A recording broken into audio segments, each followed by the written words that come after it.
जब मैं एमबीए कर रहा था तो मुझे एक चीज रियलाइज हुई थी कि इतने सारे स्पेशलाइजेशंस जो हैं, क्या बच्चे उसको समझ पा रहे हैं? मुझे अभी ये चीज याद इसलिए आई क्योंकि आज मेरे एक बच्चे से बात हो रही थी और मैंने उससे पूछा कि तुम्हारा स्पेशलाइजेशन क्या है। सो उसने बताया एचआर। तो मैंने पूछा कि भाई क्या सीन है, जॉब का कैसे क्या सोच रहे हो? उसने कहा कि मुझे समझ नहीं आ रही है कि मैं अप्लाई कहाँ करूँ। सो आप सोचो कि जिस बच्चे को ये नहीं पता कि अप्लाई कहाँ करना है, कहाँ से राइट कैंडिडेट को हायर किया जा सकता है, प्लेटफॉर्म कौन कौन से हैं, उस बच्चे ने एमबीए में एचआर स्पेशलाइजेशन लिया और उसका एमबीए अब कंप्लीट भी हो गया है। अब सोचो वो बच्चा किसी भी कंपनी में जाएगा, क्या वो राइट कैंडिडेट होगा उस कंपनी के लिए? क्या कंपनी उसमें इन्वेस्ट करेगी? कंपनी क्या करती है, बच्चों को हायर करती है, सिखाने के लिए नहीं करती है, क्योंकि वो इंटर्नशिप का टाइम होता है। बच्चों को वो हायर करती है ताकि उनको थोड़ा सा गाइडेंस दे और उन्हें प्रो बना दे, ताकि उन पे वो लोग भरोसा करें और पैसे दें। पैसे वो तभी देते हैं ताकि तुम्हें चीजें आती हैं। अगर तुम्हारे पास स्किल सेट नहीं है तो तुम्हें पैसे नहीं मिलेगी। सो ये चीज बस एचआर में नहीं है। मार्केटिंग वाले बच्चों को ये नहीं पता कि मार्केटिंग में कितने चीजें आती हैं, जैसे ऑनलाइन मार्केटिंग, ऑफलाइन मार्केटिंग, क्या क्या तुम कर सकते हो।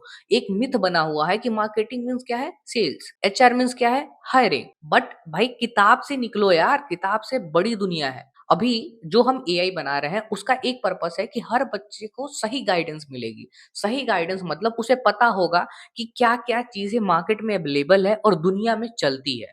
उस एआई को यूज करके हर बच्चा प्रो बन सकता है। जितने बच्चे उस एआई को यूज करेंगे उसमें से 90% बच्चों की प्लेसमेंट तय होगी, या फिर वो ऐसे बच्चे होंगे जो लोग अपने लाइफ में कुछ अच्छा करेंगे।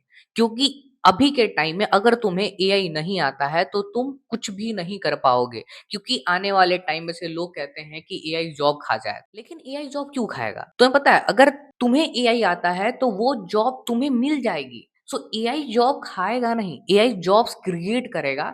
लेकिन जॉब में तुम टिकोगे तभी जब तुम्हें एआई आएगा। एआई को सीखना उतना ही इंपॉर्टेंट है जितना एक कॉलेज में प्लेसमेंट के लिए जाना। अगर तुम ये सोच रहे हो कि तुम्हारी एडमिशन हो गई और तुम्हें प्लेसमेंट मिल जाएगा, that is a biggest myth. तुम्हें उस चीज को क्लियर करना होगा कि प्लेसमेंट कभी भी कॉलेज ये नहीं कहता कि मैं 100% दिला दूंगा। प्लेसमेंट ऑफर्ड होता है, कितने कंपनीज विजिट होती हैं वो दिखाई जाती है, मार्केटिंग क्या होती है वो शो की जाती है। वो तुम्हारी कैपेबिलिटी है कि तुम उस प्लेसमेंट को क्रैक कर पाओ, उन 100 बच्चों में से एक बच्चा बन पाओ जो उस प्लेसमेंट को ग्रैब कर सकता है। क्योंकि तुम्हारे साथ वो कंपटीटर है जो तुम्हारे क्लास में ही बैठे हुए हैं। तो उस भीड़ से बाहर आओ और कुछ बड़ा करो और ऐसी स्किल को सीखो जो तुम्हारे लिए इंपॉर्टेंट है। जाओ, हमारी वेटिंग लिस्ट लाइव है, फॉर्म फिल करो और अपना स्पॉट बुक करो ताकि तुम इस गोल्डन अपॉर्चुनिटी को मिस ना कर दो।